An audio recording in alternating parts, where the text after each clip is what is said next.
How are you, fight fans? I am Kevin Iole. I am joined by my friend George Zapata from the Zapata Brand Boxing Podcast. What a crazy day it was on Thursday. A lot of boxing talk, a lot of boxing news. It was wrong more often than it was right, but at the end of the day, George, Turki Alalshikh got his man. Yeah, he pulled a real trickaroo on that one. That was what was it more of him pulling it or Canelo pulling it? Really? Well, I think a little bit of both of them, but I think here's what I think happened. So let's go through what actually occurred, and then for people who don't know, I'll start, and then we'll kind of go through this. So basically, early in the week, news broke from Ring Magazine, which is owned by Turki Alalshikh, that said Crawford and Canelo have agreed to terms for a fight. So everybody took that seriously because it's coming from Ring, and Turki owns Ring. Then all of a sudden, the news breaks that Canelo is talking to Jake Paul, of all things. And while none of us, I think, feel like Jake Paul deserves a fight against Canelo, the money, I wrote this the other day, the money was going to be so overwhelming if that fight occurred that how do you tell Canelo not to take $100 million? Eddie Hearn, yesterday. On tape, I said after the Tyson fight, possibly Canelo would be the person who would fight him. I said that. My brother thought I was crazy, but I said that's a possibility. That's what a lot of people were saying, right? So, So now, then that's looking like that's going to happen. Then yesterday, news breaks from the Ring. Canelo-Crawford is off, and then some other people were reporting, including Mike Coppinger of ESPN. It was all over the place. Jake Paul and Canelo are finalizing a deal, 200 pounds, May 4th fight in Las Vegas. So it's like, holy crap, what is going on here, right? It was just nuttiness. And then late in the evening, it might have even been past midnight Eastern time, Turki Alalshikh comes out and he signed Canelo Alvarez to a 4-fight deal with Riyadh season. September 13th, he will fight Terence Crawford in Las Vegas. 3 other fights. The first one's going to be May. It will be broadcast primetime in the U.S. It'll be Sunday morning in Riyadh. Then 2 fights in 2026. I think it's really, really good news. Canelo's making bank. Jake Paul is upset. So I guess before we get into everything else, let me read a part of Jake Paul's statement that his company had released just about a half an hour ago. MVP was deep into negotiations for a blockbuster fight between Jake Paul and Canelo Alvarez on Cinco de Mayo weekend in Las Vegas, a massive event for the Mexican, Puerto Rican, and American fans. It's disappointing to see how the situation unfolded. MVP operates with integrity, transparency, and respect for the sport, its athletes, and the fans. Unfortunately, not everyone in the boxing world shares those values. This situation is a reminder not to believe everything you read, especially when the current media environment is often controlled by those with hidden agendas, including promoters who have reporters on their payroll. And what he's talking about there is Ring Magazine is owned by Turki Alalshikh. So that is where that came from. So very, very crazy, right? So anyways, Rakid, how are you, my friend? With the 4-fight deal, who do you expect to fight in May? Bruno Sarachi. For people who don't know, Bruno Sarachi is the guy, George, who knocked out Jaime Munguia in Tijuana. I think it's a crapshoot at this point. I think there can be a lot of people that get that.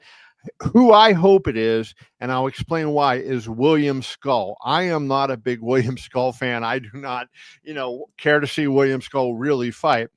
But I hope that they go to Skull because Skull has Canelo's IBF super middleweight title. The IBF forced Canelo to fight Skull. Canelo said, no, I don't want to do that. He surrendered the IBF title. Skull then went out and fought and won the belt. And so that was the situation. But now I want to see Canelo fight Skull for this reason. If he becomes undisputed super middleweight champion again, that then gives Terence Crawford the opportunity to make history. And I think that becomes where he would become the first 3-belt three undisputed champion. Crawford was undisputed at 140 and 147. If he pulls that off at 168, it would be a mind-blowing feat. George? Oh no, I was gonna say I was gonna read that. I didn't know if you could read that question out there. I think it's kind of been officially announced. There are a lot of rumors going around about the Canelo fight, according to you, and how much time will we get the confirmation about Canelo fight? Actually, well, we got confirmation that Canelo signed a 4-fight deal. That is really all the confirmation is. But Turki Alalshikh said in his video, and Canelo commented, "Let's go, brother," in the video. Right. He said September 13th will be the biggest fight in the history of boxing. So that is an obvious reference to Terence Crawford. Who are we talking about in terms of the May opponent? You know, that is up in the air, and I think that's just pure speculation. You know, Mike Coppinger mentioned Jamal Charlo and Bruno Sarachi. You know, yeah, I mean, I don't think either of those guys would be great. That's why I say Skull, because George, I think if Skull gets the fight, you have history on the line, because you have a history on the line in two different ways. If Canelo wins the fight, he becomes undisputed in two different weight classes in the 4-belt era. Yeah. Well, no, actually, he wouldn't do that. Because, never mind. Okay, I take that back. But he would then be undisputed again for a second time.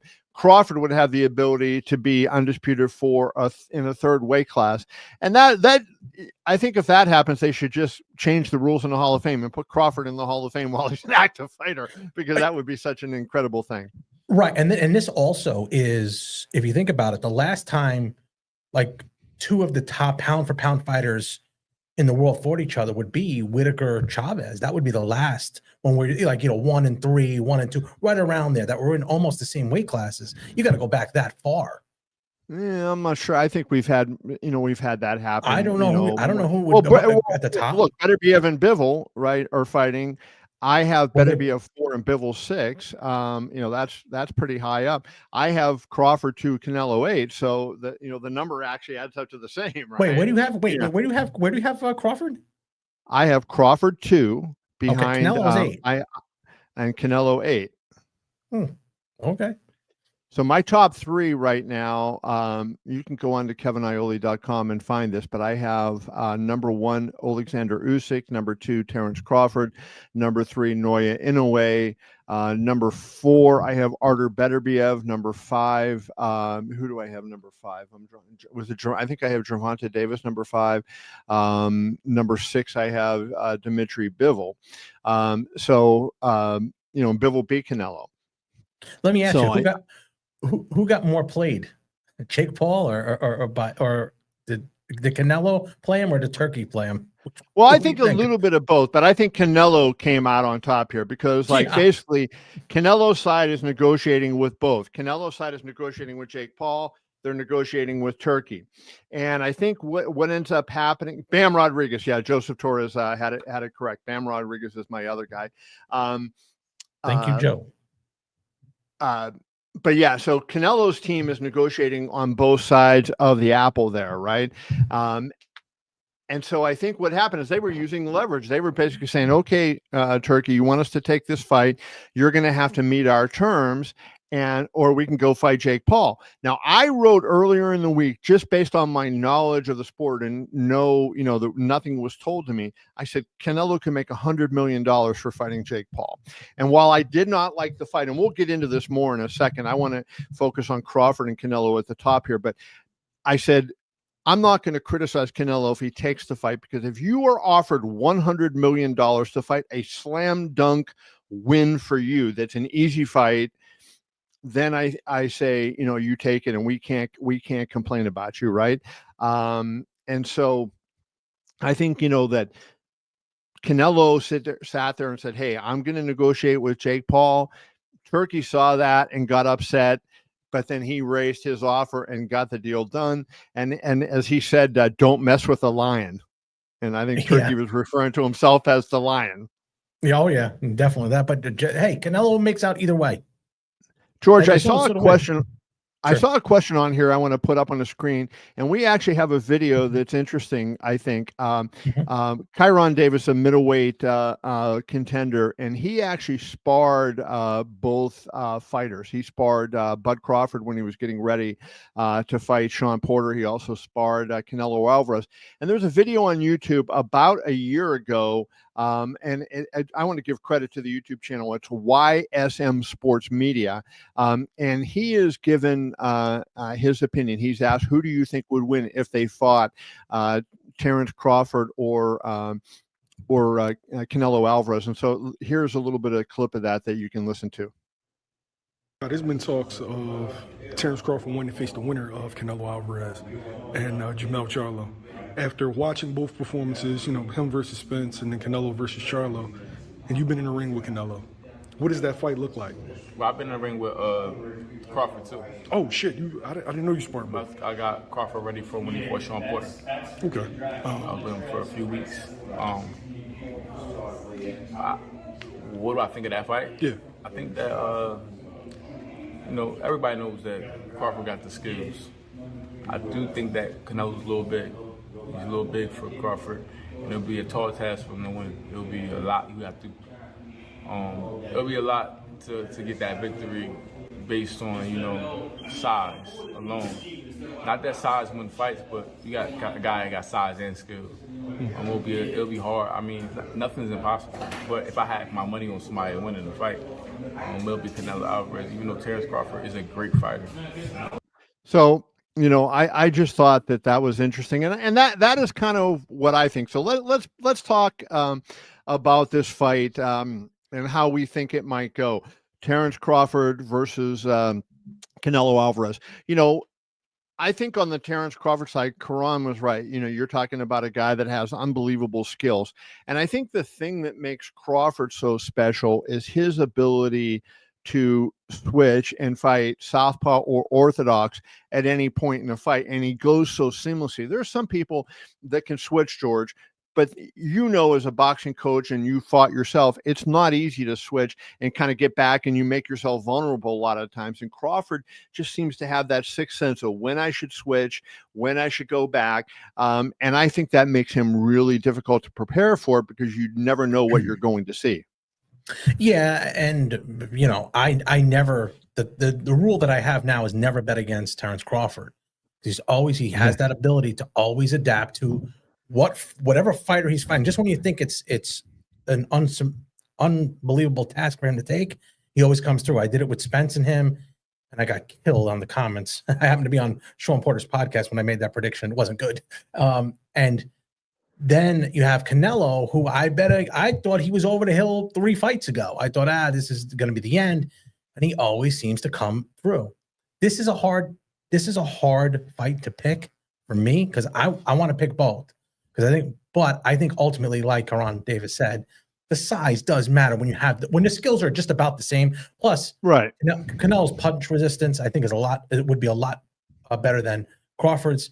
Crawford was rocked by Gamboa. I don't think he was hurt by the other guy. Who was the other guy that knocked him down? I forget. Or rocked him. I know he was hurt by Gamboa, the one fight. But Gamboa's a small guy. You know what I'm saying? I think Crawford has a good chin, and you know, but you're at Canelo's level is a little different. I mean, here's what I would say, right? I don't think we need to pick the winner of the fight right now, because you know, we're in February. That fight's not till September. A lot can change. You know, you see what happens. So I would want to wait to make the pick. But when I just I'm breaking down the fight and I look at it, the thing that Karan said about the size is an issue, because look at how Bud looked against Errol Spence. And the minute that fight was announced, I picked Crawford to win that fight. I had no doubt. I love Errol Spence. I loved him from the beginning of his career when he was in the Olympics. I covered those Olympics. I talked about him as how good of a pro he would be. He turned out to be a phenomenal pro. I really thought he was something special. But the minute that fight was announced, I picked Crawford. What did you see something with Crawford as opposed to Spence? Well, I just thought Crawford was a better overall fighter. Like, I thought, you know, Crawford to me has the highest fight IQ in boxing. Like he has the highest fight IQ since Mayweather. Canelo's right up there, but Crawford, I think, has the highest fight IQ. Crawford has great feet. He has that ability to switch, stances. He's a very accurate puncher. He understands how to set things up, right? And he understands the rhythm of a fight. And so I look at Terence and I say to myself, he has everything to win this fight, especially when you look, Canelo hasn't been knocking anybody out, and guys like John Ryder are going a long way with him and all that. And I go, I think Canelo has Bud has the ability to win this fight. But I also know that unlike the other guys that he's fought recently, Edgar Berlanga, Jaime Munguia, and I'm not dogging them as fighters, but I don't think they're anywhere near the talent level that Terence Crawford is. Canelo is going to be on point and sharp, and he is going to be whatever he has left in the gas tank. He is going to give that when he fights Bud Crawford. And so I think we have to expect the best Canelo. And if Canelo is at his best, that's going to be a problem, as Karan said, for Terence. Do you think Terence takes a fight before or no? Knowing him, I think not. Now, nothing ready for him at this point. But if I knew him, I think he just wants to get himself ready, and he'll be happy to build. What does he come in at? It's going to be an interesting thing. So if they're fighting at 168, Crawford fought at 154. And look, don't you think Israel Madrimov last August gave him issues in their fight?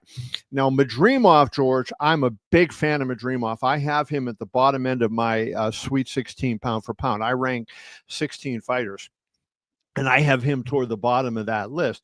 But I think Madrimov is a fantastic fighter. And Jim Lampley, the Hall of Fame announcer, said to me he thought he had not seen Madrimov. So when Madrimov fought on a Riyadh season card before he fought Crawford, I was talking to Lampley about it on payperview.com. And I was telling him how good I thought Madrimov was. And after he watched Madrimov, he said, he reminds me of a young Gennady Golovkin, which is one of the ultimate compliments that you can make. So, I think Crawford had a little bit of trouble with Madrimov's size. And so that makes you wonder, if he had trouble with a 54-pounder size, what is he going to have with a guy like Canelo, who fought successfully at 75? Did Crawford have trouble coming up in weight? Do you know? Or was he building himself? He might take this time to build himself up. I think 60. Well, that's what I think. Yeah. 65. I don't think Crawford. I'll say this. I don't think Crawford is going to come in at 168. I think you'll see him 162, 163. He is going to want to maximize whatever speed advantage he has. So we have to assume, as the smaller guy, Crawford is a quick guy at welterweight, right? We have to assume he's going to have a pretty substantial edge in speed and quickness against Canelo. I think the heavier he comes, the more he risks losing that advantage, right? So he wants to hit that sweet spot where punch resistance is good, his power is good, but he's not giving up his speed and quickness. And I think if it becomes, hey, this weight gives me power, this weight gives me speed and quickness, I think he opts for speed and quickness. Oh, I would definitely do that. That would be your advantage. Now, I did see, I think also Crawford does have a reach advantage on him a little bit. So that'll help him. And the age too. Yeah, let's factor in the age there a little bit. What is the reach advantage? What is the reach? I think it was 2 inches more than Canelo when I saw it. It was 2 inches more. I have to double check it. Don't quote me, because I know the comments, they'll kill me if I'm wrong. Right. So whoa. Okay, what happened there? Okay. So let me find out the reach. Tail of the tape. And while you're looking that up, I'm just going to put Rakib's question up on the screen. He said, we have to thank Turkey to save Canelo in the world of boxing. I agree. I mean, look, Turkey, he does some things differently than have been done in the past. And I think it's kind of funny. He just runs roughshod over the promoters, right? He goes out there and negotiates with the fighters directly. And if that happened, if you or I were calling the fighters directly and saying, hey, we want to put you in a big fight, blah, blah, blah. we would be sued for tortious interference. And, you know, when I was a young boxing writer, I had never heard of the word tortious before, right? And I learned the word tortious interference because there were so many lawsuits filed for tortious interference in contracts. And I learned what that meant. And Turkey would be sued, you know, into oblivion if he was an American business person doing that. But Turkey being from Saudi and one of the wealthiest, well, I don't know that he's one of the wealthiest men in the world, but he has access to enough money to make him basically bulletproof in terms of, and no boxing promoters want to go toe to toe with him. No, it's 3.5 inches. 3.5 inches advantage. So that's interesting. You know, I think what is the practical impact of that? Sometimes I think we make too much of reach, height and reach, you know, and I think that can be a factor. But I think in this fight where Crawford is going to have a distinct advantage in terms of speed and quickness, and Crawford has a very good jab, do you not think as a fighter that is going to be really beneficial to him, that he can maybe land that jab and slide out of the way and avoid that heavy stuff that Canelo is going to have coming back? See, the thing with Canelo lately, he's been trying to load up a lot. You know, his best, I thought Canelo's best defensive fight was when he fought Daniel Jacobs. He looked unbelievable. So he can get away from a guy, a tall guy who's throwing that jab out there. He's gotten away from that a little bit because he's really going for the knockout, especially against Munguia. I think you're right, but I don't know if he's going to be able to hold him off that much. You know, there's a limit you can hold the guy off with that jab if you're not the same size. Well, you're going to have to do damage, right? And I think that when you land that jab, you can't just land the jab and move and get out of the way. You have to land a jab and then you have to come in behind it. And I think that's where Crawford is masterful, because if he can land that jab, I think what you'll see first early on is just going to be jab, move. But then what I think it might be is jab, you know, go to the body, right hand, or jab, right hand, go to the body. You know, maybe a double jab, you know, jab to the chest, jab to the head. I think he's going to vary kind of how he approaches Canelo, because he wants, you know, he's going to want to make it difficult for Canelo to get into a kind of a rhythm. I also think you'll see it similar to a fight with like Holyfield or did with Tyson, where you grab him when you're close, get away, you do your combinations, you come off the jab, move, and grab him as he gets close. And to see maybe you get Canelo a little tired. Well, I think he can do that. Yeah, no, I don't. Because he's a wrestler. Terence Crawford's a good wrestler too, so he can. He's a strong dude. Don't kid yourself. You know, Thug Life asked us, and I think he makes a good point. Crawford never faced power like Canelo. It's going to be different. You know, Canelo punches harder than Errol Spence, but Errol Spence was a hard puncher. Spence had the ability to knock Crawford out, right? If he hit him with a combination, Spence had that kind of power. But you are going up to a new level. I know it's kind of a little bit off topic with the Canelo and Crawford, but where does Jake Paul fit into this at all? Does he or no? We have that question right there. Oh, really? There you go. I didn't see that. You know, Jake has not been what I would call a serious boxer. So let me spend a minute or two giving my diatribe about Jake. As a fighter, I think what he has done is incredibly impressive, right? Even though he's fought awful competition, I think if you really looked at him and you said, how good is Jake Paul as a boxer? You know, I think of him as a cruiserweight, right? 200 pounds. He was 227 for Tyson, but I think he's really, you know, if he's fighting seriously, he's going to be a 200 pounder. I think, you know, he's like number 25 or number 40 in the world in that range, right? Which is not a contender. It's not a guy that's going to fight for a title, but it's a guy that, you know, so I think Jake, you know, if he fought his career like that and he went after real boxers and other fighters around him in that weight class, you know, he might end up 25-5, you know, that kind of thing, right? You know, win more than he loses, but lose occasionally, never really be able to challenge the good people. What people don't understand is how incredibly difficult that is for him to do, starting in his 20s, to now come in and become that high a level of a boxer. So I want to start off with great respect for Jake Paul. I have immense respect for him, and what he's doing promoting the fights is amazing. But if he would have fought Canelo, he would have gotten the shit kicked out of him, right? Yeah. I mean, there was, Canelo would just. I wrote this after the Tyson fight in November. Jake weighed 227. Canelo against Tyson. Canelo weighed 166 something against Edgar Berlanga. I said, if they fought each other and Canelo was 166 and Jake was 227, I still think Canelo would win that fight. When Canelo could have gotten up into the 180s to fight Jake at 200, forget about it. I mean, Canelo, he might not have, a lot of people were saying he would have blown him out in 1 round or 1 minute. I don't think he would have done that because Jake is a big dude.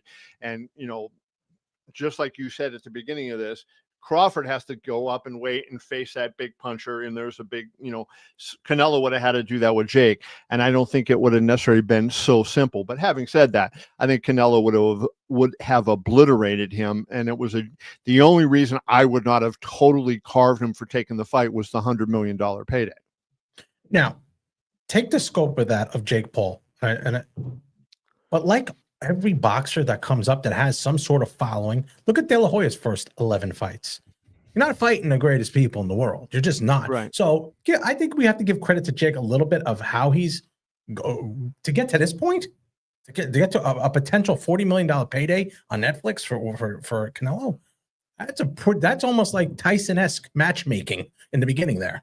That's pretty good. That is pretty good for him. And he's actually not that bad. He's actually not that bad. Shooter has an interesting question. I'll let you answer this first, and then I'll give my opinion. He said Crawford has never faced a counterpuncher or a body puncher like Canelo. How do you look at that? Well, obviously that's one of Canelo's, bread and butter. He's going to go to the body on him. That and the body punches stay with you the entire fight. It's not like you got hit in the head and you get rocked and you can shake off the cobwebs. So that's a potential down the road 8th, 9th, 10th round. But he has handled himself very well. I can't go against what Crawford's been able to do. I always said I thought Spence was going to beat him up to the body. I thought this guy was going to beat him up to the body. And every time I picked, I thought Madrimov was going to bust him up to the body, and he didn't. Madrimov is a very tough guy. That is a tough dude to fight. And he didn't look great, but and a great he's a great technician. Great technician, and he worked the body just the same. And again, he pulls it off. That's a very good point. How you handle those body shots, especially from those, as he whips those punches in. I could see him now whipping those punches in on Danny Jacobs when he's punching him. And if he gets Crawford in that, he's going to. But anybody would be in trouble at that point, whether you're I think 58 or not. There's so many layers to this fight and so many nuances that could happen. That's what makes the fight interesting, right? There are some people that, my story on KevinIole.com that I wrote yesterday about the fight, people said, oh, we don't care about Canelo fighting Crawford. I think the layers in this fight, right? They're saying, oh, he's too small and they'd rather, but who realistically is there for him to fight at his Canelo, meaning at his weight class that, you're going to get jacked up, right? If he goes and fights Dimitri Bivol, yes, that would be a fight that people would be into. And there's talk that he might fight Bivol next year. If he fights Benavidez, but it doesn't look like those two are ever going to fight. Beyond that, George, I think people were missing the boat. And I think in this fight, there are so many issues there. But I think, Shooter, I agree with you that Canelo's body work is going to be an issue in the fight. That's where Crawford's IQ is going to come in, that game plan that he implements. How does he work it to neutralize those kind of things? I think that is good. Here's a question here I wanted to throw up too. Another one from Thug Life. You want to read that one? Sir, do you think Canelo versus Jake Paul fight can be bigger than the Mike versus Jake fight in terms of popularity and hype? Because in the last fight, a lot of people watched the fight due to Mike Tyson. Yes, Mike Tyson. Let me say this. The two biggest stars in the history of boxing, and I'm talking the history, let's say 1900 to now, so 125 years. The two biggest stars in the history of boxing, Muhammad Ali, number one, Mike Tyson, number two. Not even close. If Mike Tyson fought in this era, well, we saw it because he did fight in this era with social media and everything. He got that drew 65 million households. Now, that's not 65 million viewers. That is households. So that equates to over 100 million viewers. Right. Because there's more than one person in most houses, right? So, you're talking, around 100 million plus, viewers of that fight. Just an extraordinary, draw for them. And look what the NFL games did on Netflix. The Chiefs played the Steelers on Christmas Day, and what did they say it was, like 20 something million households, right? Yeah. So look at Mike Tyson did. He had more than double what that NFL game was. And though the Steelers shit the bed and were terrible down the stretch and lost, and of course I'm a Steelers fan. I hate to say it, so I had to take a shot at my Steelers, but they played lousy, but going into that Chiefs game, they were still considered a pretty good team, and they were still in the hunt. And that had a lot of interest on Christmas Day, and they did 20-some million, which is an unbelievable number. But then you look at what Mike Tyson did. So no, Jake Paul was not going to do any kind of number near that versus Canelo. But I think it was going to be a big enough fight that there would have been a ton of interest in it. Now, Kev, you say you're talking about layers in this fight. How many times in boxing has it happened where you thought, I don't want to see that fight? I'll give you a couple examples. Well, maybe you wanted to see it, but Hagler versus Leonard, where you thought, he's coming up. How about Lalonde versus Leonard? How many people like, so it could happen that Crawford comes up and beats Canelo. So that's the interest. That is the interest. Can the guy, everybody loves a good, story of a guy coming up in weight, or, David and Goliath. They love that stuff. So this is going to be a very intriguing fight that is going to be extremely well viewed, despite the piracy. I want to say this, George, and I know this might be controversial, but I don't care. I believe it. And I've seen a lot of boxing in over 40 years of covering professional boxing. And I've watched a lot of old fights and everything else. Having said that, I think Terence Crawford is among the top 50 boxers of all time, maybe among the top 30 boxers of all time, right? I mean, I think there's this sense that Floyd Mayweather, from some people, was just miles ahead of everybody else. And while I think he might be ahead of Bud, right, a little bit, I don't necessarily think he's miles ahead of Bud like that, right? Sugar Ray Leonard was one of the great fighters of all time. I think he is a top 10 pound for pound fighter. So when he moved up to fight Donnie Lalonde and Marvin Hagler, it made sense, right? Because, he's one of the great fighters who ever did it. And it's going to beat somebody the level of Marvin Hagler, it's going to take that kind of a talent. And I think that that's what we have in this fight. To beat somebody the level of Canelo Alvarez, it's going to take an all-time great talent to come from welterweight up to 168 and do it. And so I think that's something, very interesting in this fight. It's definitely conceivable. Do we know who Canelo is fighting May 3rd? Will it be in Vegas? We know the fight, 3 of his 4 fights are going to be in Riyadh. So other than September 13th, which will be in Vegas country, all the other fights are going to be in Riyadh for Canelo, that'll be his first time in May, his first time out of the country. He's fought in North America. He's fought in the United States and in Mexico. That'll be his first time out of North America when he goes to Riyadh to fight. But now we don't know who he is going to fight yet. And I don't think the speculation is worthwhile. There's, Mike Coppinger reported Charlo and Bruno Sarachi, and they might be in there, but I think there is a lot of time between now and when they have to pick an opponent, so we don't have to go there. I definitely see, by the way, there's a lot of questions about things other than Canelo Crawford, and we're going to go on for a while on the Canelo Crawford situation. Then if we have time, we'll go back and pop some of these questions up. So I just wanted to mention that.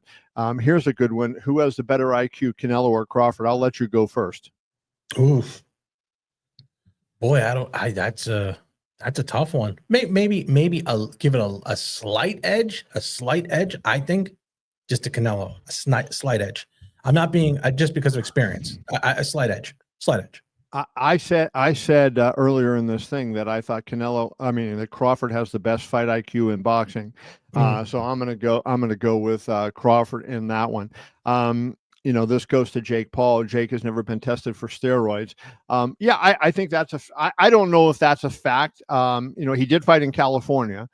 California is aggressive in testing, so I don't know that that's accurate. But you fight in Nevada, especially a main event in Nevada, they would have had him being tested. So that would have been really pretty incredible. Kevin, you said Kevin, you said that Canelo's fighting 3 fights in Riyadh, right? The 3 of the so he's going to fight. He's going to fight the May 3rd fight in Riyadh, right? Crawford fight in Las Vegas, then 2 fights next year in Riyadh. Wow, I'm surprised he agreed to that. Well, I think when it makes money, it makes sense, right? So Yeah, but Canelo I think Canelo just kind of like that surprises me. That was a question I was going to ask you before. I forgot, but yeah, it surprised me that he would accept that because he usually is the one who holds the cards there in Mexico, Vegas. So let's see here. Oh, we got somebody taking a shot at you. See, Kevin, my Jordan, not so much. Well, that's Coach. That is George's brother. For anybody who doesn't know, he's all of a sudden now jumping on YouTube, where he has his new YouTube channel there, doing his talk show now. All of a sudden, you know what, George, I was going to promote Coach Diz's show at the end, but you are my buddy. You have helped me incredibly. I thank you publicly for your help. And since Coach Diz just dogged you, we are not going to promote his show. So screw Coach Diz. We are moving on. Thank you, Kevin. Thank you. All right. Crawford till date has never faced anybody with skills, power, IQ. Other than it's Spence, not Spencer. I don't like the fact that you're dissing him by messing up his name. So I'm not going to answer that if you're going to take shots at the guy's name. So anybody, let's see here. Anybody but Benavidez. So I'm not sure exactly what that was in reference to, probably who we were saying he might fight next. Yeah. I don't know. I don't know why Canelo does not want to fight Benavidez, right? I do not know. I mean, you don't know. I could give you a pretty good hint. He doesn't. Okay, let's hear it. I think he just doesn't want to. I don't think he wants to go out like Chavez did. That's my opinion. Call me crazy because I know everyone says no fighter is scared. No, I'm not saying he's scared. I'm saying he just wants to. Like Floyd Mayweather, he wanted that 0. He wanted that 0 out at the end. He did not have to fight Andre Berto in his last fight. He could have fought somebody else along the way. Although we know now he cheated, Margarito. He even kind of avoided that, but I think he would have beat the brakes off of Margarito. I think he is so scared that he'd go out like Chavez, because I think up until last year, I thought, Canelo's just waiting to stir it up, do the old Bob Arum, let it simmer, marinate thing, and then he'd fight him in May of this year. Now I'm just like, he don't want to fight this guy because this guy is proven, you saw the fight last week. I mean, that's the only thing he said, George, that, he said, if I fight him, he's going to be 20 or 25 pounds heavier than me. That's the only thing he really made. I have heard, and I don't know that this is true. I've heard it from reliable boxing people, but I have never written this or said this as fact. Just I've always said I have heard this, that Canelo doesn't like Benavidez's father for some reason, that they had some kind of interaction, and then he doesn't want to give David a payday because of that. I'm just throwing that out there. I'm not saying that is true, but that is kind of what I had heard, and so just wanted to do that. Doesn't that get washed away at the end of the fights anyway? They end up hugging each other, and it's all right. Except if you're Kubis. All right, here's another one. Let's throw this up. I said many months ago, boxing will implode when fans see Riyadh season invest in Canelo. They always needed Canelo's market. Why will it implode? Do you mean explode? I'm not sure I understand the question. I think what he's thinking is that now the Saudis have taken their guy out of the market. They've taken Canelo over there, so it's going to implode itself. I don't buy that. I don't think that's I mean, here's what I wrote a column on this. I wrote a column on this that I think is an issue for boxing. When the fights are in Riyadh, and let me even, before I get into that whole diatribe, the Canelo fight on May 3rd is going to be May 4th in Riyadh, and it's going to be Sunday morning. It's going to be prime time in the U.S. But generally speaking, up until now, they have fought the fights on Riyadh time, and so the fights have been, early in the morning in the U.S. And I think that is hurting boxing. I agree with that, with El Cuerpo, and that I think that does hurt boxing in the U.S. It doesn't hurt it in England, where boxing is huge, because it's not that different in the time zone. But here in the United States, like, I'm in Las Vegas, so I'm on the Pacific time zone. So those fight cards, the Fury Usyk fight card, that's starting at 8 in the morning in Las Vegas. And it used to be, when I was in high school and in college in the 70s, there was a lot of fights. CBS had a show called CBS Sports Spectacular. Wide World of Sports was ABC. NBC had an anthology show. I forget what they called it. And I think it was NBC Sports Saturday. And they had fights on in the afternoon, a lot of big fights in Saturday afternoon. But as we have evolved, and we're now 50 years after that, fights are generally held Saturday night, and people have plans of things that they do on Saturday, and they're not in the habit of watching boxing. And so I don't think people know, and the Riyadh season fights have not been promoted aggressively in the U.S., right? They've been promoted to Europe and other markets, but they haven't been promoted aggressively in the U.S.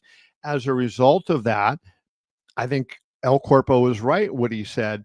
Now, I think Canelo, fighting Crawford in Las Vegas is going to make for a big fight. And I think hopefully they will promote better than what they have done. But, we shall see how that goes. But those shows, Kevin, that are in Riyadh, how they go. You've got, I'm not surprised they'll have like Beyonce come out. It's just the shows are just over the top I think personally. You have too many concerts, too many announcers, way too many announcers, given, every 5 minutes, you got to hear and it's the same opinion that they told you 10 minutes ago. So they got to move that show. I think PBC does a great job with the way they've been doing on Prime. Yeah, I'm not, I was disappointed when when Jake Paul fought Mike Tyson on Netflix. I thought Netflix had a chance to reimagine boxing and how they would present boxing. And instead they used the same announcers and except that they had a crap load of announcers, and there was way too many people talking, they had Mike Tyson's son doing interviews. They had Ariel Helwani doing interviews. They had with that woman, I forget what her name was. I had never seen her. Rosie Perez. No, not Rosie Perez. She was on ringside, but they had the woman who was doing the celebrity interviews. Yes. And then they had Kay Adams. And I mean, there was so many things that were going on that I think there was just too many announcers on that. I think, you make a nice compact show. Now, you and I talked about this once before.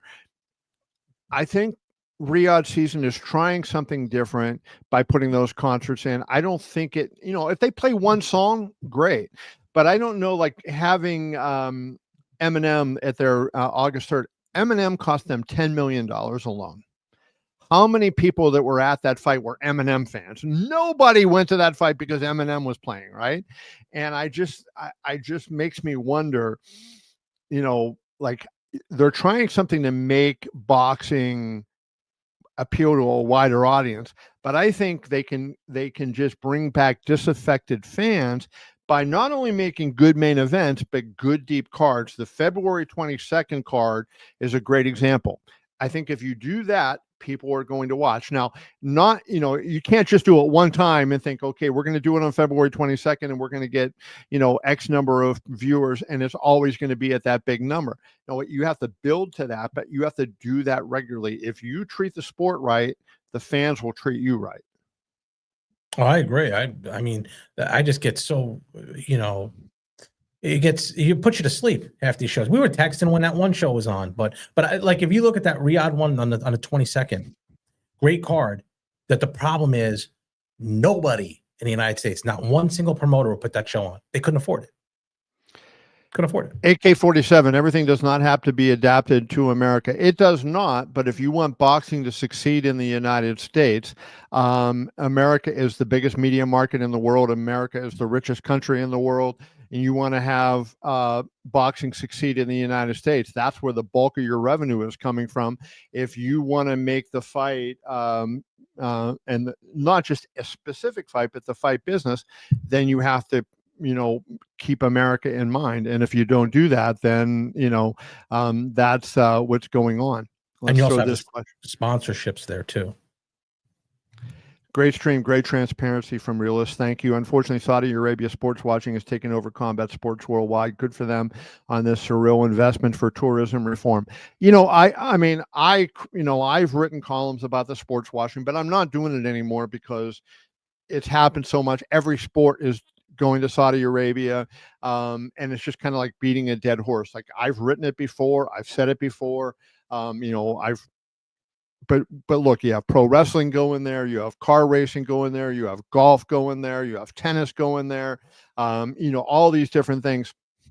And so, if you're into that sort of thing, there's a lot of opinion pieces out there discussing that, and I agree, with what's going on.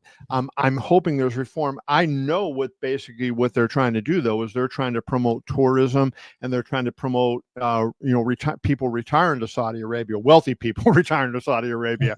That's really what a lot of that is all about. So, but there might be a time frame on that, Kevin. There may be a time frame on that. We've talked about that before. If at some point, the government says, hey, we're going to do away with this, we're going to do something different. Because even you were saying how they're backing off a little bit on the boxing as far as payouts go. Yeah, a lot of times numbers get put out that are not necessarily true. And, in the United States, and now this isn't even changed in the United States. There's very few states in the U.S. that release the purses anymore. The promoters lobbied the athletic commissions. It happened in Nevada. We used to be able to get the payouts, what the fighters were paid, what's called the pay sheet. Now, that was not always an example or an exact of what the fighters were making, because they could have gotten more, and they were paid on a personal services deal outside of the contract that was shown in Nevada. But at least you knew that's what they were. They were getting this at a bare minimum. Like, I'll use Floyd Mayweather as an example. When he fought Manny Pacquiao in 2015, the press conference was held in the ring, and it was on the east side of the ring. And we were sitting on the media would have been on the south side of the ring. So after the press conference ended, I walked back over to my seat, and Mayweather is coming out, and he walks right over to me. And I've had a long, good relationship with Floyd. And he walks over to me, and he's wearing a leather jacket. And he pulls open the jacket, and he takes them out and goes, I want to show you this. And he's got an envelope, and he opens the envelope, and in it is a check for $100 million. And I went to take a picture of it. No, don't, don't take his routing number and his bank account number. Kev. Yeah, exactly. So we knew at least that Floyd made that amount of money, right? And we confirmed that on the contracts with the athletic commission. So you at least know, when Tyson and Holyfield fought, we had that. So that was really something going on there. But I just think, Riyadh has learned, Turkey has learned what these fights are worth. And while he's still paying more than most other promoters, he's not most. How about all of them combined? There was there's a super chat there, but there was one other question. You could do either or, but the one guy go ahead. Put up what you want. Go ahead. The one about India. India has a big market of boxing promoters, and they can target in the future. Matchroom recently signed Indian Olympian Prashant Dev. Eddie is targeting Indian audience for boxing Indian fighter. Okay, here's the one thing I want to see on this. When the market size, and you know this from YouTube, they pay a certain amount. The money there is not like the money here. If you have revenue from the United States, it's high. Revenue from like and essentially a third world country in most of these places, it's not there. Now, India has grown tremendously, but just because the population is Yeah, I huge, wouldn't call India a third world country, but well, I understand like your some, point. you know what I mean? Like not third world country, you know what I mean? Like then the money there is you're either rich or you're very poor. There is no real middle there that can afford that. You get paid very, very minimally from countries like that. And that's why, even though the market is huge, you got to look at the whole scope of it just because there's a couple billionaires there. Well, George, since we're getting off, I'll answer that question. Then let's start popping up other questions that are not necessarily Canelo related, and we'll talk about those. But I think India is a big market for both MMA and boxing, and I think that it takes a while to mine those markets, especially for US-based companies. I have an interview somewhere on my computer. Lorenzo Fertitta was still owning the UFC, and I was in his office. So he hasn't owned the UFC since 2016. And I was sitting in his office in Las Vegas, and I held my phone up and I interviewed him about going to India. And he talked about the promise of India and what they thought that market could be for them. And so I do think India would be a massive market for both boxing and MMA. They got 1.3 billion people in India, and some of those have to be boxing fans, right? And some of those have to be MMA fans. And you can grow them by having a successful fighter come from that region, because people feel that closeness, right? And the Mexican people love boxing, right? Mexico is one of the great markets for boxing. But who do they love most? They love Mexican fighters, right? Just like Puerto Rico. Puerto Rico loves, boxing, but they love Tito Trinidad and those fighters, right? They love their own. Everybody loves their own. And so if you got an Indian fighter that came out that was really good, that would spur development. Like you look at the UK and MMA, and I think this is a really apt comparison. They struggled in the first years after Dana White bought the UFC. They went to the England a lot. There weren't many good English fighters. Then Michael Bisping came along, and Michael Bisping wins the Ultimate Fighter. Eventually, he wins a world championship. He became one of the best fighters in the world. And bingo, the market in England, because people saw, hey, it's possible to be good at this. It's possible to, and now they got into it. And I think that is, that is something that I believe that's a key. Can happen in India. That's a key. So what else? You want to put up some other questions? Put up the super chat. You got the super chat there. Go ahead. Thank you, King Jappy Joe. We appreciate you. Why did John Jones hold out for more money versus Rumble, Johnson, Francis, and now Aspinall, but never asked for more money versus Stipe, most failed PED tests, etc.? So I'm not sure that all that is accurate, right? He agreed to fight Francis. The reason that he didn't fight Francis was Francis signed with the PFL. Now, Francis signed with the PFL after the UFC said they weren't going to do a deal with him because they were having so much trouble getting him to sign a contract that they said, okay, we're done and move on. But Jones agreed to a contract to fight Francis. I know that, and I confirmed that not only with UFC. Richard Schaefer was who was the former president of Golden Boy, Schaefer Sports, was negotiating Jones's deals at the time, and he confirmed that that John had agreed to a deal to fight Francis. So I'm not sure, Jappy Joe, that I would agree with that the premise of that thing. But here's what I would say. I think most boxers are overpaid, right? Except for like Mayweather was not overpaid because he generated that revenue. But there's this thing in boxing where the guys are making more money than what they sell tickets. Crawford is an example of that, right? They don't sell tickets, they don't do the sponsorships, and the promoters are taking a bath. And so the sport, wait a minute, we're going to go back. So 2 people connected to John Jones said there was a signed contract. Yep, sounds extremely biased. Well, first of all, I'm not biased, Joe. I'm talking fact. I'm just telling you what happened. Yeah, and that's a fact. And it's a fact, right? And it was said on both sides. You don't want to believe it, don't believe it. I don't care. And biased is not,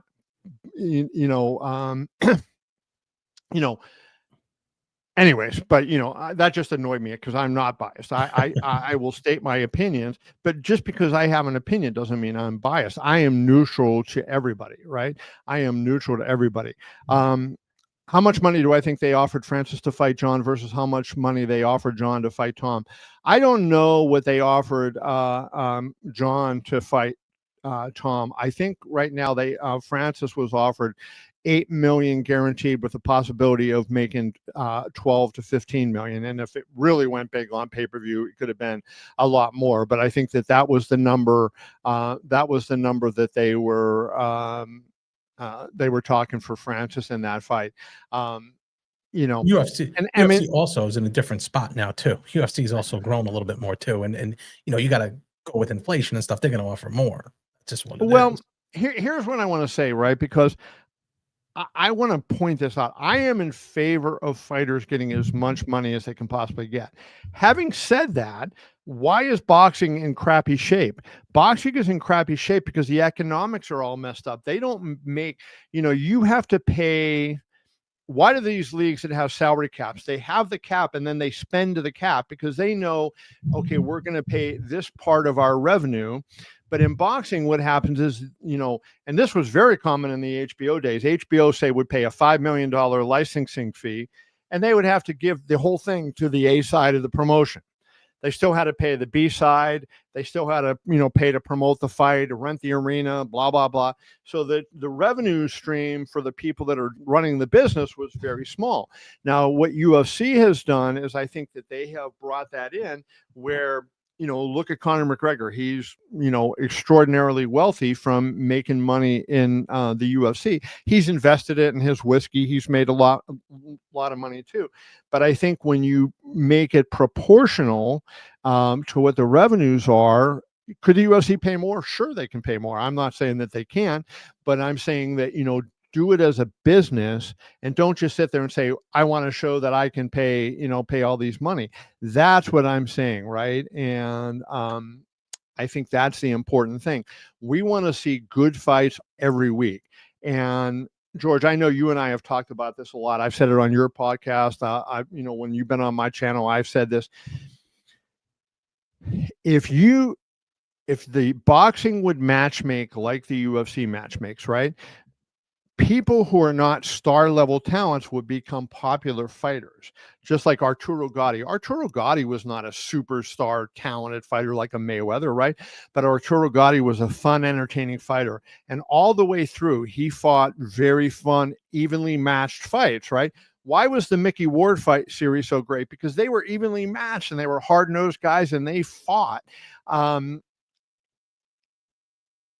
And they weren't trying, you saw how it looked, how fun were Gotti fights. Let me use two fights as an example. Would you agree, George, that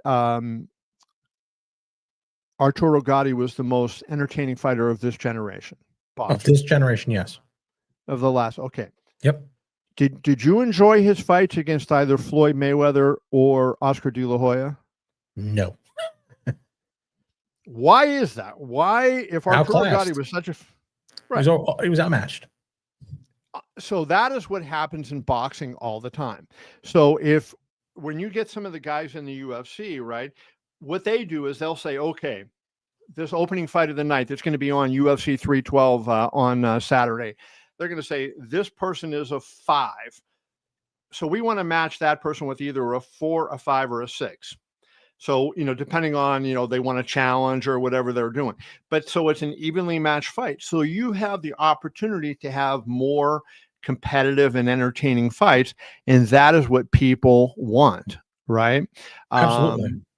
And so I think that is the thing. Hey, I see a question pop up our names on there. So, somebody's asking about your boxing channel. So I want people to be able to follow your channel.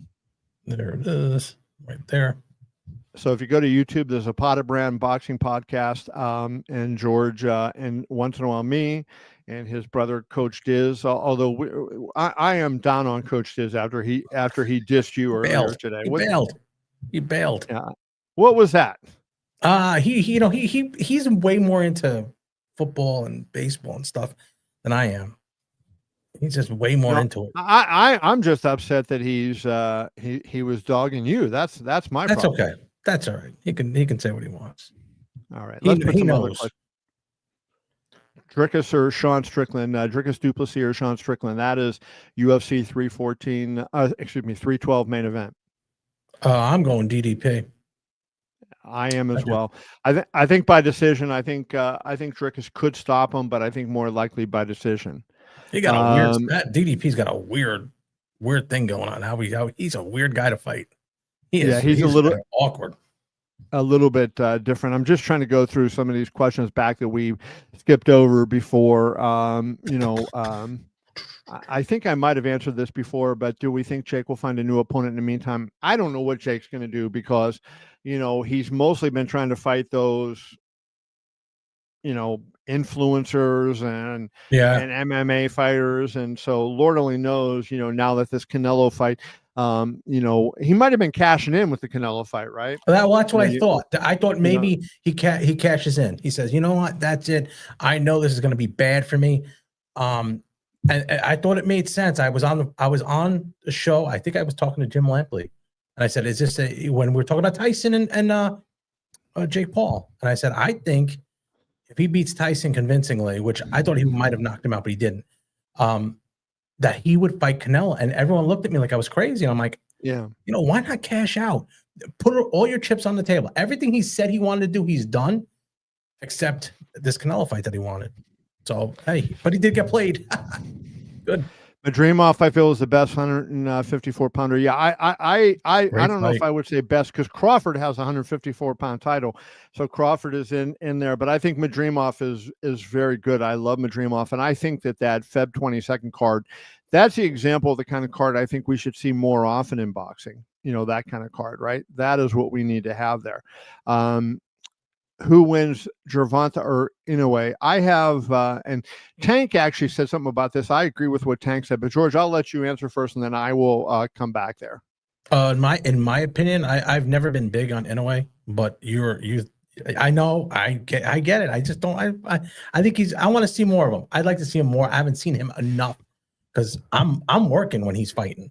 He's never on when I could see him, so I have to watch the clips. But I think Tank would beat him. I think he's just but what does Tank gain? Too big. He's too big. What does Tank gain if he beats him, knocks him out? Nothing. He doesn't gain anything because of the size. I mean, that's what I'm saying. That's a big jump. That is a big Inoue is 122. He might be able to go to 126, right? And that might be a stretch. But because he started at under 110 pounds. Look so at Tank now when he walks around. When Tank walks around, he's big. He's a big. Well, they call him Tank. He's short, but they call him Tank for a reason. Yeah, there's a reason. And so Tank is a guy that is 135, bordering on 140, and Inoue is a guy that's 122, maybe 126, and I'm not sure about that. So I don't think that's much of a fight. Dana White definitely won't have the T-Mobile Arena for Mexican Independence Day. Well, he's not going to have it because they are going to be in Mexico for Mexican Independence Day. Yeah. I want to say it's Guadalajara. They have a pay-per-view scheduled, and what number is that? Is that 320 maybe? But it is going to be in Mexico that year, or this year in September. In Guadalajara. And I think it's Guadalajara. I believe it's Guadalajara. It is 100% in Mexico, 100%. Yeah, I did. But I believe it is Guadalajara. So that is there. Let's see. There was a question about Lampley getting. Oh no, good. A lot of boxers that want to fight Jake, but he doesn't want to fight if he is serious about boxing, and will fight washed MMA fighters or retired boxers. Yeah, I mean, maybe. We'll I'm not into influencer boxing, right? I hate that influencer boxing genre. I hate it with a freaking passion because I think it takes away from the sport. But if you're making the big money that Jake is making fighting these guys, why not, right? I mean, if he's not really into boxing, okay. But That's fine, but he's making a ton of money, and God bless him for that. Did you have a question you wanted to pop up? There was one here, and I know I'd asked you about it, and you gave me an answer there, but I happened to see it. The rumor of Jim Lampley coming back to ringside for one event, commentating. He does the ppv.com live chat, which is actually a great platform. But was that true? There was a rumor that Turkey put out there. Well, it wasn't a rumor. So Turki Alalshikh put a tweet out with Lampley's picture and said, "I would like to have the great Jim Lampley announce one of the Riyadh season fights." So it was not a rumor. You know, Right. I had dinner with Lampley last week in Las Vegas, and we talked about him coming back. He would love to do it. So I would guess that he probably will do it. But yeah, that is. But you know, we'll have to see. You know what goes on. There it was, right there. Yeah, so that in fact is absolute. So let's throw this question. I think we know what a win does for Crawford's legacy, but what does a win over Crawford do for Canelo's legacy? I don't think it like significantly enhances it, but I think what it does is at the end of his career, when you look, you say, boy, he fought a lot of really good guys, right? I mean, I've criticized Canelo a little bit in the last couple of years for the Jermar Charlos and the John Ryders and whatnot. But if you go before that, like go up to the Bivol fight and prior, Canelo fought everybody, right? And that is going to be what's on his Hall of Fame plaque. This guy skipped nobody, right? And I think that's something that, you know, he deserves to be, you know, get there. So, any news from the Times Square card? That, you know, that's going to be Rolly Romero and Ryan and Devin. Yeah, I'm not. I haven't heard much on that yet, you know, but I'm assuming we're going to get to that, you know, fairly soon. That fight is still going forward. Do I think UFC 314 will be announced this weekend? Probably. I am still thinking, Rakid, that it is going to be Volkanovski versus Topuria 2 in the main event. We'll see if I'm right or not. That is, you know, I don't have inside knowledge of that, but I believe putting 2 and 2 together and everything that I do have knowledge of, that is what is going to happen. Let's see here. What else do we have? There was a okay, let's throw this. Only entertaining thing Canelo could do is fight McGregor, please. Oh, boy, no way. I don't know if we'll ever see McGregor fight again, whether it be MMA or boxing. Bare knuckle would be his only option, I think, right of now. He is toxic right now. Francis versus John Jones will never happen. Look, you know, Francis went into, you know, the UFC heavyweight division is not great, but Francis left the UFC to fight in the PFL where it was awful. They have no good heavyweights in there, all older guys and not, you know, very good. And so what did he expect by doing that, right? I mean, he got paid and he got a chance to take those boxing matches. Didn't pan out exactly. That fight would, well, you know, he made a shitload of money. Made a ton of money, right? As far as making a ton of money, but boy, that didn't pan out for his last fight. I mean, I think it helped him because, you know, even though I thought the Tyson Fury Francis Ngannou fight was really lousy, it wasn't. You know, if you go back and watch it, it was not an action-packed fight. You know, Francis dropped him in the third round, but it was not an exciting fight. But it was, people liked it because it was close, and Fury, the big underdog, almost got upset. But like, it wasn't an entertaining fight. And then Anthony Joshua cleaned his clock. But I do think he's going to get one more. I think he's going to get one more fight in boxing, and so, you know, it probably worked out for him. So it should be Wilder. Right. That would be an entertaining fight. What do I remember the first boxing match I watched? What you mean? Yeah. Well, the first boxing match I ever watched in my life would probably have been Ali and Sonny Liston. I was a little boy. My first boxing match I attended, this is a wild story. So my dad was a boxer in the Army. You know, he was a featherweight. I, of course, I'm a heavyweight. So, but my dad and I were. You're tall. Yeah, I am like 6'2", a little over 6'2". My dad was 5'6". Yeah. And so, you know, my mom was 5'9". So I guess I got my height from my dad, unless the milkman came over and we didn't know about it, right? You know, we had a tall milkman. Maybe that was where that came from. But Yeah, so I was bigger. But anyways, my dad was a big boxing fan all his life, and he took me to a fight in Pittsburgh. It was in November, and my birthday is in October. And I remember I don't remember it from the time it happened because I was young, but I remember family conversation later. My dad framed it to my mother. Let me take Kevin to this fight as a late birthday present for him. It was a boxing match at the Civic Arena in Pittsburgh, the first fight I attended. And who was the main event, George? Sugar Ray Robinson, right? Sugar Ray Robinson. How about that? The great Sugar Ray Robinson. He fought Joey Archer. That it turned out to be his last fight, and so that was who I got to see. I covered boxing, like lower level cards. I don't even know who the guys were, starting in like the late 70s when I was still in college. The first major fight that I covered, and man, we were spending a lot of time on this, was Larry Holmes versus Ronaldo Snipes. All right, let's go down. Let's see what else we got here. If they want to make the most money, they do. Yes, is oil. Okay, what is that oil question? Let's throw this up here.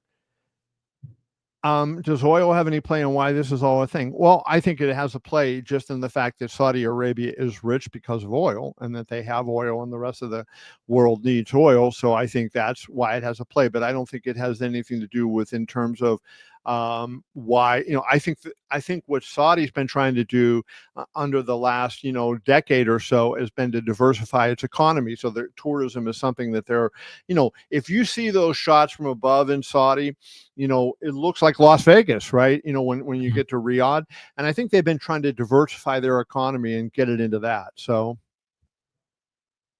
they want to bring the people from England over, I bet. Yeah. Let's see. Here's another one. Do I have a minimum wild guess how much Turkey would offer Canelo for the 4 fights, knowing Canelo has to sacrifice Vegas Sailgate? I think, I do not know, and we may find out, coming up soon. But I do believe that, that 300 million figure is in the ballpark. Canelo was making 40 to 50 million, on his PBC fights. So, over 4 fights, that'd have been 160 to 200 million. Turkey's paying better. The Crawford fight's a bigger fight, so you add that stuff in. And I think, that 300 million is probably a pretty good guess, right? That's got to be right. I mean, why would he take less? Right. He ain't gonna take George, less. I'm gonna pop this question up, and I let you answer first. Why do you think MMA is rising popularity-wise compared to boxing? Recently, UFC also producing more stars compared to boxing. Dana White. I have one answer. Dana White. Dana White is a great promoter. He's the best promoter I've seen next to Vince McMahon. I think Vince McMahon and Dana White are 1 and 2. Don King a distant 3, only because the antics outside of boxing. Dana White has yeah, right. That would be his answer if he heard this. But he puts it back into the product, Dana White. He's always looking for stars. He always comes up with stars. Doesn't take no bullshit. And there's too many moving parts in boxing. Now that Turkey comes in and puts these fights together, listen, we would never have had these fights that Turkey's putting together. You can't. They're just it's a business.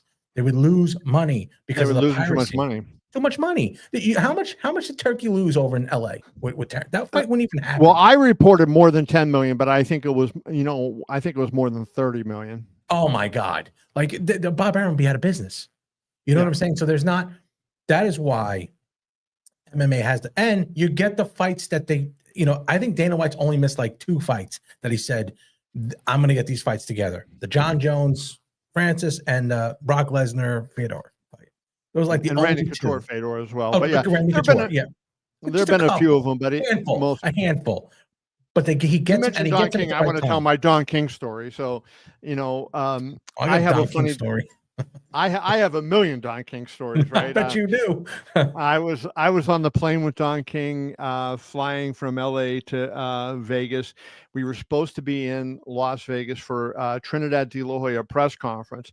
And I was in LA with King earlier in the day with King in Trinidad because I covered Trinidad for that fight. So the place that I worked at the time, I wrote every day from September 1st until the date of the fight, which I think was September 19th. Trinidad, A, did not speak any English at the time, and God. B, his father wouldn't let him talk to the media, and I had to write on him every single day. So I had to get creative. So I went to LA for this event, and I was flying on Don King's plane with Tito and whoever else. And they had an event in LA, and then there was an event. The big press conference was at the Las Vegas Hilton in Las Vegas. It's now a different name, but at the time it was the Las Vegas Hilton. It was where Elvis used to stay, and Tito actually stayed in Elvis's suite there. So anyways, we're on a plane, and Don King just used to love to, bust Bob Arum's chops, right?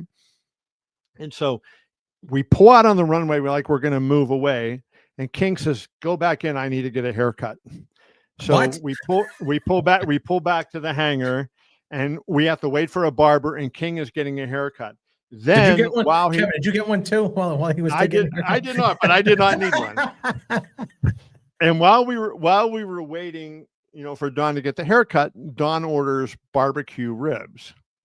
So Arum is calling King's phone like crazy because now the press conference in Vegas is supposed to be starting.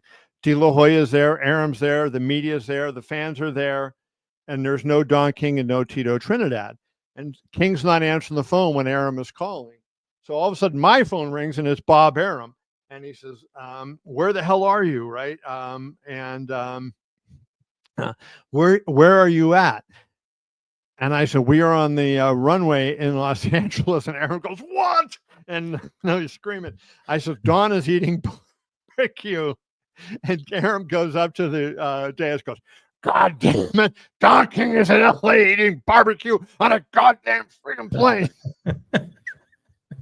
And I'm sitting there with Don King, and then after the fight, so then the denouement of this story is this. Trinidad wins the fight that most people thought De La Hoya won, right? Yeah. And so, Trinidad wins the fight, and King is going crazy, and he's screaming, "The lights are out in Arumville! The lights are out in Arumville!" Oh, shit. And Arum had his PR person go over and pull the plug on the microphone. So King got mad that Arum had him pull the plug on the microphone. Typical Bob. So anyways, let's get this wrapping up soon here. Okay. Get a couple more. And you predict DDP. Would you be surprised to see Strickland win? I would not. I mean, they had a close fight last time, so if the fight is that close, you can't be surprised. I think DDP, having defended the title one time, I think his mentality is going to be a little bit stronger. I think and I think he's added some bulk.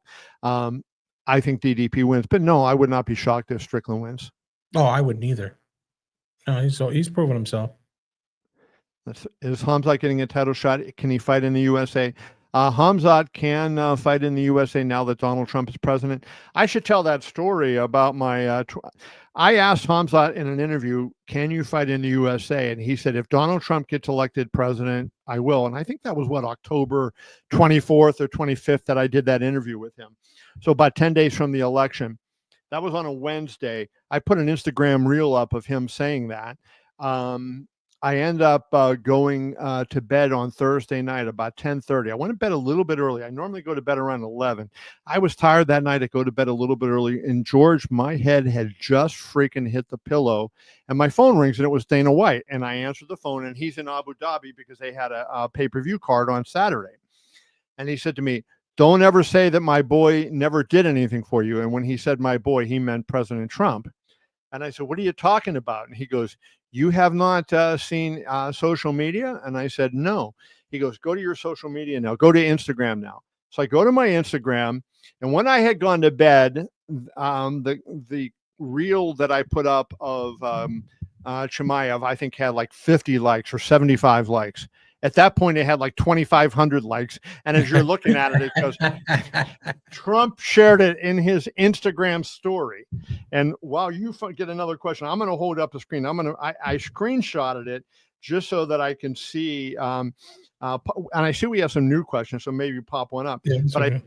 I screenshotted it just because, like, I tell people this sometimes, just when we're shooting the shit and everything. I go, Donald Trump shared my Instagram reel and his story, and that was right before Halloween, and so Instagram had this crazy font that it looked like blood that was dripping, and he put my name across it using that font, so it looks like my name was written in blood. It was hilarious. So I got a big kick out of it. So I'm just pulling this up right now. Let me just get this here, and I should have this. Where is this here? There it is. This one. What is the question? It is, sir. Where is Kevin Rooney now? Well, Kevin Rooney's son is working for Eddie Hearn, Matchroom. The father, I am not sure. So here it is. Let me just. Can you see up at the top there where Donald Trump, real Donald Trump, and you see my name, written in that blood ink. So I think that is pretty funny. That was done on purpose. Anyways, what else do we have, George? Are we done? They have here. There's a whole article of someone from ESPN about the potential 4-fight deal. Yeah, well, that's what we've just talked about. I just did that. Okay. Okay. Does Canelo have the star power like Mike Tyson? Can he bring people into boxing if he fights Jake Paul? Can he bring new people into boxing like Mike did in his last fight and retire 20 years later? Also been retired 20 years. Canelo is a huge star, but he is not the level of star that Mike Tyson is, right? And so I do not think that he can have that kind of impact. He can have an impact, certainly, but also, look, he's not fighting Jake Paul, because now that he signed the deal with Canelo, with Turkey and Riyadh season, it is not going to be Jake Paul, and that'll put Canelo 4 more fights. Is he going to fight past the end of 2026? I don't think very much. Kevin, could you ask Dana if he talked with Tony before parting ways with UFC? I believe he said no. So he did not talk to him. But this is here, Kevin. Do you have a YouTube? Yeah, right. You're right. You're watching it. Unless he's on he might be on your channel. He might be on mine, Facebook. but Kevin Iole has his there. That's his channel. Very good. You see my name behind there. It's just youtube.com/Kevin Iole. That is my YouTube channel. Where do I rank Canelo in the top? I have Canelo number 8. So he's not in the top 5. Look at that. George, can you bring up my pound for pound? Can you put that on the screen? And before we get out, we'll pop my pound for pound up, and we'll talk about that a second, then we'll jump out. Okay, let's see if I could do it this way. I'll go to KevinIole.com. How about that? Hey, I got another. And while George is looking for that, do us a favor. Please subscribe to his channel, the Zapata brand boxing podcast.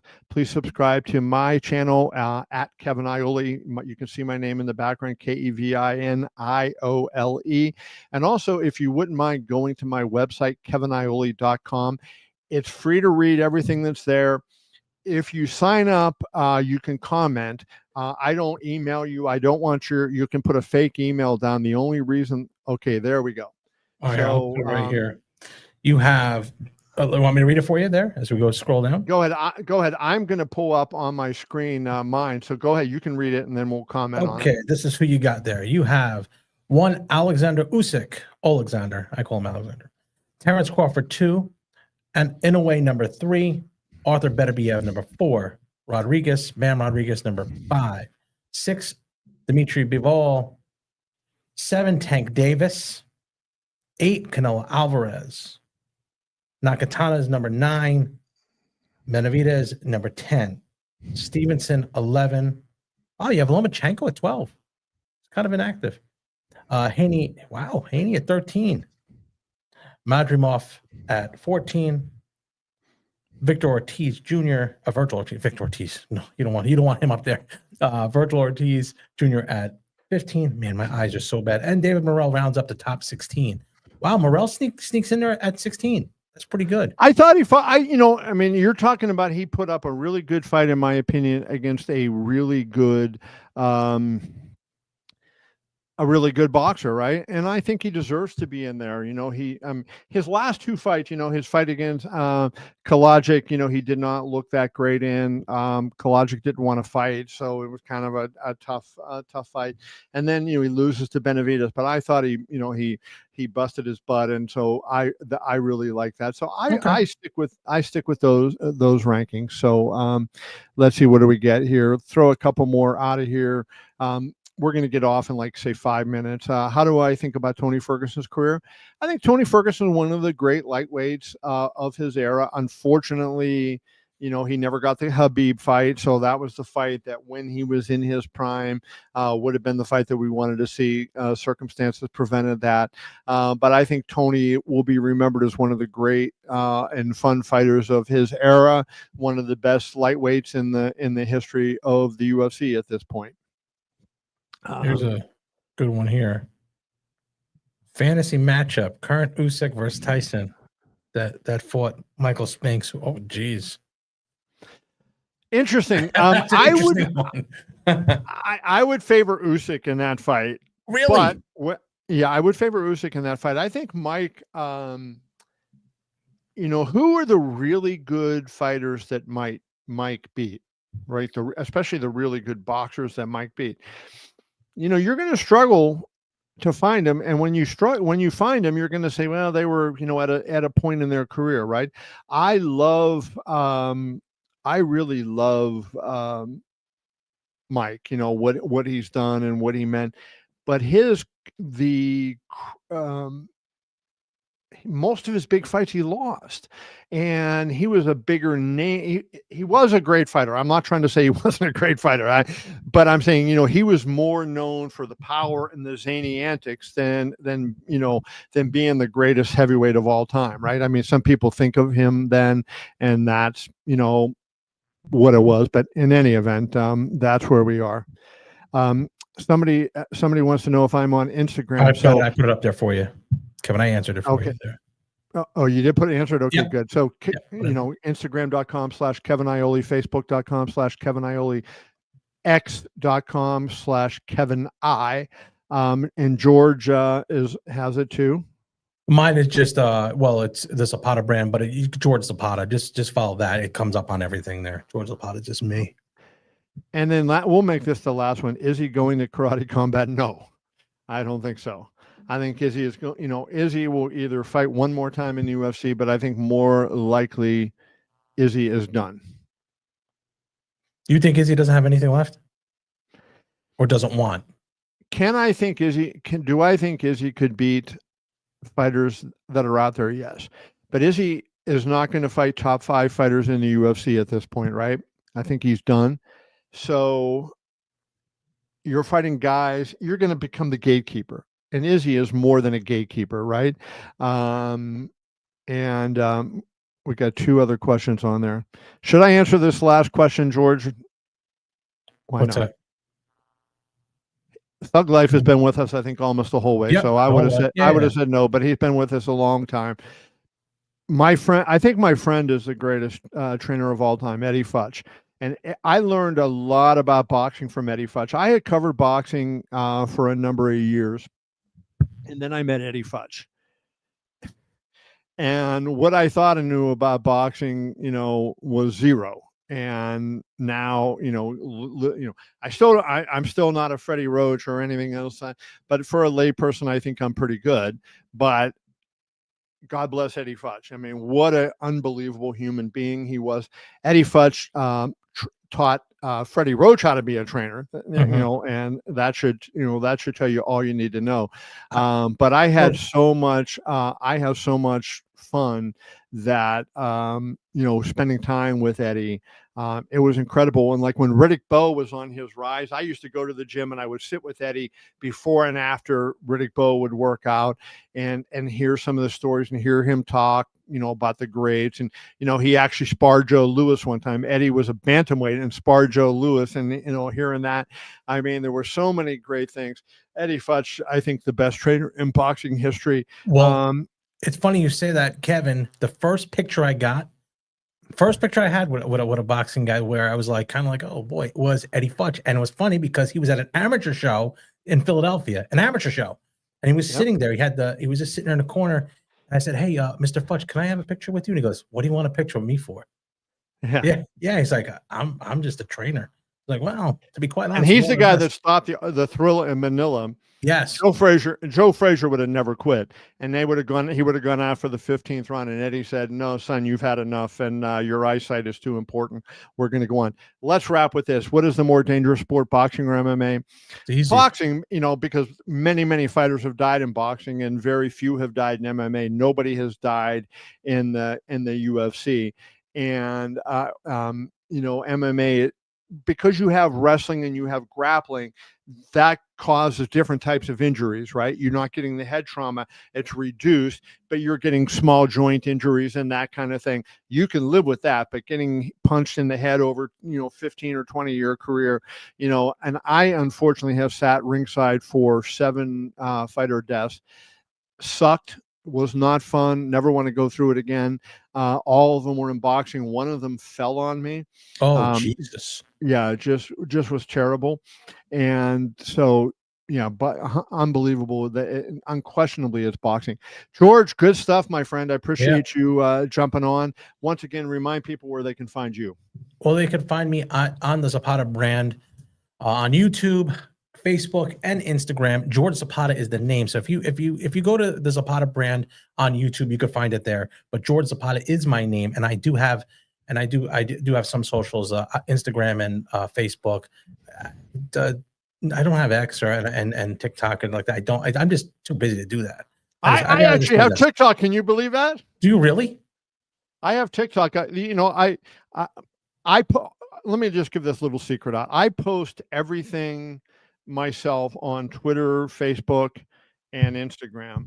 I never had a TikTok account, and one of a guy that I know Nestor Reyes from Nestor Creative Solutions. He does my thumbnails for me on YouTube and does some other things for me. He actually posts to my TikTok page. So if I ever go on TikTok, it's just to look at hot chicks and nothing else. Okay. No other reason to go to TikTok. On that note, on the hot chick note, we are going to end it. Appreciate everybody for joining us. It was a lot of fun, and if you liked it, comment on our pages. Let us know what you think, and we will do this again soon. Good talking to you, everybody. Thanks, and enjoy the fights. We'll see y'all soon.